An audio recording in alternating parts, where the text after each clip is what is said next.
It's been a while since I started off a talk with my standard disclaimer, but I think it's especially appropriate for this talk, so here it is. My only real qualification to speak to you is that I think about stuff a lot, probably more than is healthy. I greatly appreciate the opportunity to stand up here now and then and unburden myself of some of the stuff I've been thinking about lately, and in so doing to burden y'all with it. A lot of my talks seem to build on earlier talks, so there's often a bit of overlap. And what I want to do today is to explore in more depth something that I've touched on in previous talks, which is that life is by nature dynamic and not static. In fact, I'm going to stretch that notion, perhaps past the breaking point. The particular insight that led to this talk came from my once again trying to wrap my westernized brain around Buddhist concepts, which can be dangerous if you attempt it at home without the proper protective gear. So please don't try this at home. In this particular case, I was reading an online discussion about the impermanence of self, explained something like this: we are changing in each moment, so that who we are in this moment is different than who we were a moment ago and who we will be in the next moment. So the idea of a permanent, unchanging self, what you might call a soul, is an illusion. Now, in one sense, I get that. Attachment to a sense of self as if you were something separate from the rest of existence is a misguided notion and a potential source of suffering. When I let that percolate around my brain for a while, I realized that indeed, whatever or whoever I am, I can't even be defined except in terms of my place in and interaction with the universe. We're all part of that interdependent web of all existence. But that doesn't mean that I don't actually have a self. If self is an illusion, then who is this that's experiencing the illusion exactly? Just because I'm changing from moment to moment doesn't mean that I don't exist. The illusion lies in perceiving of myself as permanent and unchanging, not in perceiving that I exist at all. And the changes are usually pretty continuous. That is, the change is a gradual and somewhat organized process. So my insight was this: if I think of each of those momentary snapshots of myself, frozen in time, with the moments as small as you care to make them, if I think of those as beads on a string, then who I am, my consciousness, my self-awareness, if you will, is not any of those beads or even the whole collection of them. I am the string. I am the process itself. To get trite about it, I'm not a noun, I'm a verb. If you want a calculus analogy, I'm not the function, I'm the derivative of the function with respect to time. Think about a river. If you live near a river and you go look at it today, and then tomorrow you go back to the same spot and look again, you'll think of it as the same river. But yesterday's water is long gone downstream, and what you're looking at is an entirely different mass of water. What's the same, what makes it a river, is that water still moves down the channel. It is the motion of the water that defines a river, not the particular collection of water molecules. And so with us. If you were somehow to freeze time to stop the water from moving, it would no longer be a river, it would just be a long, skinny lake. The nature of human consciousness seems to be a very difficult thing to pin down. My very first UU talk here quite a few years ago was on the subject of consciousness and free will, and drew from a book with the unwieldy title, The Origin of Consciousness in the Breakdown of the Bicameral Mind by Julian Jaynes. And regardless of what you think of that book's rather controversial premise, there's a lot of good background material in there on the nature of consciousness in the opening chapters, including a discussion of a lot of things that consciousness isn't, and why it's so difficult to define what it is. In part, in James's view, that's because all language is metaphorical in one sense or another, and consciousness has no metaphor. But I think there's another reason that it's hard to pinned down. When we're asked to consider who we are, we tend to think of ourselves in terms of a state, that is, a snapshot frozen in time, as in, who am I right now? So when we're asked to describe our consciousness, we also tend to think of it as a state rather than a process. And if you keep trying to dig deeper into exactly what that state is, you may find that there's no there. I don't believe you can actually think yourself into non-existence that way, but you might want to be a little cautious.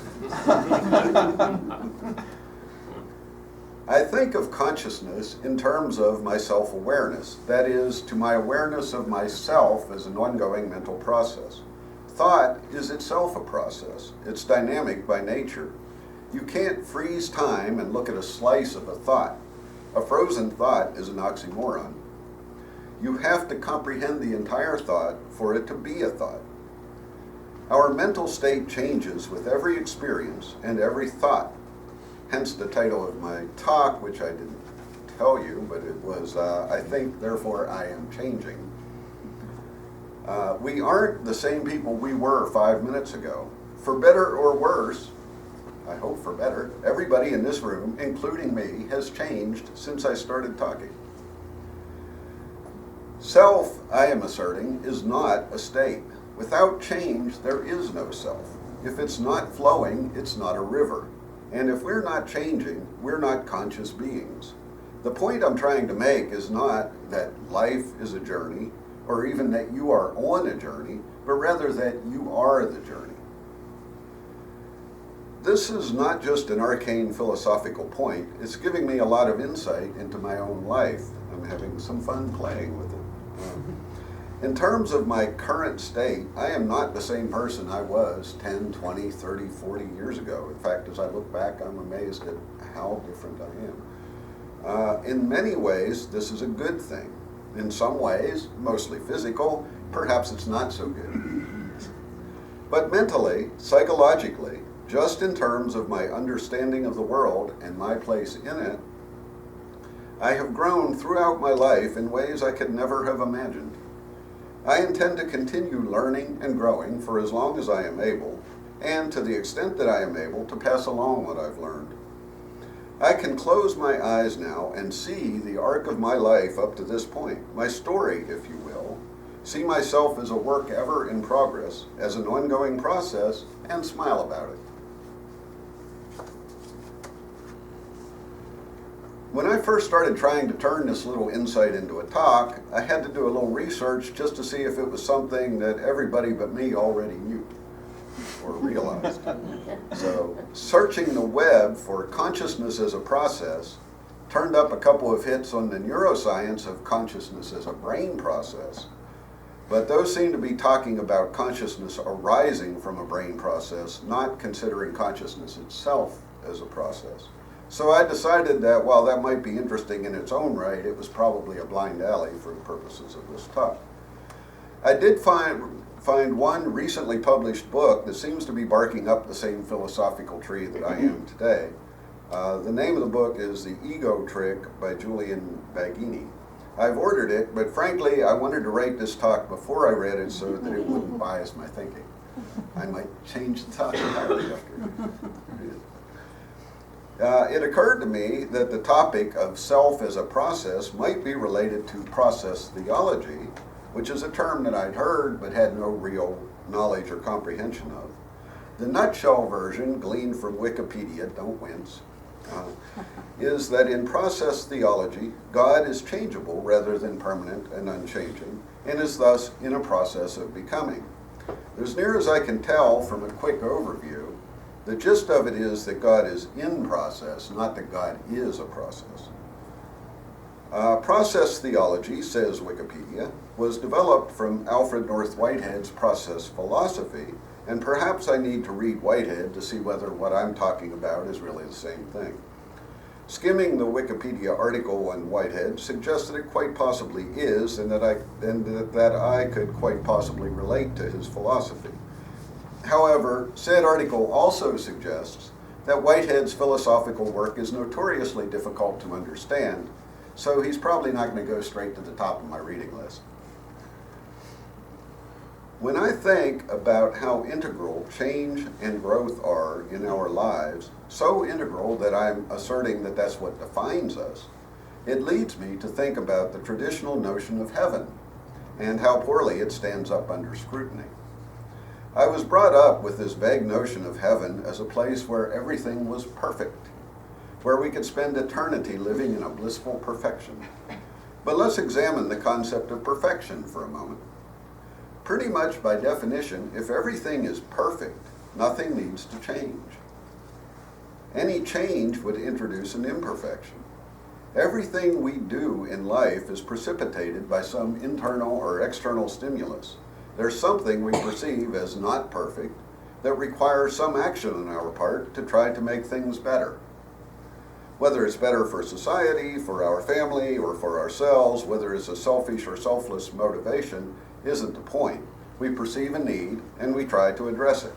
We can't even conceive of life without stimulus.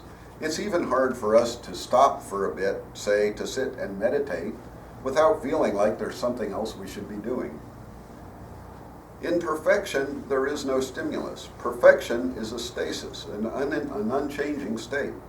Basically, perfection is death. Any other definition of perfection is conditional. That is, something may be perfect under certain circumstances, but not in a universal sense. The cosmological equivalent is the hypothesized heat death of the universe, the notion that eventually the universe will run down to a state of uniformly distributed low-level energy with no gradients and stay that way. Yes, I know there's a lot of disagreement over whether heat death will actually occur and what form it will take. I'm just using the concept for the sake of illustration. So if your notion of heaven really is some sort of great retirement home in the sky where nothing ever changes, it really isn't much different than non-existence. Interestingly, to me, the Buddhist concept of nirvana can be interpreted as an imperturbable stillness of mind, which to me suggests an unchanging mind, which is really no mind, which again is equivalent to non-existence. I don't mean to say that in a negative sense. The concept seems to be that when you ultimately achieve enlightenment, perfect freedom, you no longer have a need to think. The game's over, but you won. You really have thought yourself out of existence. The late UU theologian, Forrest Church, defined religion as our human response to the dual realities of being alive and having to die. I find that the having to die part is on my mind a lot more than when I was younger, and yet, paradoxically, it bothers me a lot less. I have reconciled myself to the notion that there may not be an afterlife, and have grown increasingly comfortable with that possibility as I've gotten older. But I'm not ruling it out either. I used to say that compared to the miracle of my existing in the first place, continuing that existence after death would be child's play by comparison. Then I found that Thomas Paine had said the same thing better than I in The Age of Reason. I trouble not myself about the manner of future existence. I content myself with believing, even to positive conviction, that the power that gave me existence is able to continue it, in any form and manner he pleases, either with or without this body, and it appears more probable to me that I shall continue to exist hereafter than that I should have had existence as I now have before that existence began. Amen. We do all interact with the universe while we are here, and for better or worse, the universe is different for our having been in it. So in that sense, we do live on. But to be clear here, when I speak of an afterlife, I'm not talking about in some abstract philosophical sense. I mean that the mental process that I am continues in some fashion, with some connection back to this existence. That is, that I maintain a continuous sense of identity. I'm not saying that does happen, just that there's still room in my worldview for that possibility. The whole point of the foregoing discussion of perfection was that if we do continue our existence beyond this life, we must continue as a process. That is, we have to end up somewhere where change is necessary and possible, where it can't possibly be life in any way we would understand it. If you're looking for perfection in an afterlife, be careful what you wish for. I think that I was a panentheist before I knew what the word meant. Pantheism, as opposed to panentheism, is the belief that God pervades the universe. Panentheism goes beyond that to the belief that God also transcends the universe. That is, God includes the universe, but also extends beyond it. I use the word God here as shorthand for transcendent reality, or cosmic consciousness, or ground of all being. I don't actually mean to suggest that there's an old guy with a white beard in the sky. I have this notion that there is a transcendent reality, some larger framework within which the universe exists, but that we can know pretty much exactly nothing about it. Perhaps time and space and our notions of eternity and perfection aren't even meaningful concepts in that transcendent reality. So I'll leave that little escape clause that maybe we can continue existence in some form other than as a time-dependent process. That is, as something other than life as we understand it. I have another notion that perhaps each of us is a manifestation of God in this universe, a way for God to experience or interact with the universe, perhaps, and that what we perceive as the period between life and death is just one small phase of our existence, and in some form or fashion, perhaps we go back from whence we came. Another river metaphor for you. My late mother-in-law, Marge Luders, liked to think of us as drops of water that come out of the river, stay out on our own for a while, and then when we die, return to that river. So, I started out by telling you that each of us, that is, our consciousness, our perceived self, is not a fixed state, or even a series of changing states, but the process that our mental state undergoes during our lives. I haven't completely digested that yet myself, but I'm having a lot of fun thinking about it. So I won't be offended if you haven't either. That our consciousnesses, our processes, would seem to imply that they are of finite duration, that they have a beginning, a middle, and an end. That is, in accordance with Buddhist belief, there is no permanent soul that survives death. Not willing to leave it at that, though, I brought up the possibility that maybe in some sense the process that is me or you might continue into another plane of existence. I think I'm content to leave it at that. The idea that we might experience a continued existence in some form brings me comfort, but speculating on what form it might take, while it might be kind of fun, wouldn't be terribly productive. As Thoreau replied when asked if he was ready for the next world, one world at a time. And speaking of one world at a time, I'll close with this. None of us knows what, if anything, comes next, but while we're here on this journey, I encourage all of you to help each other through it and try to leave the world better than you found it. Amen, and blessed be.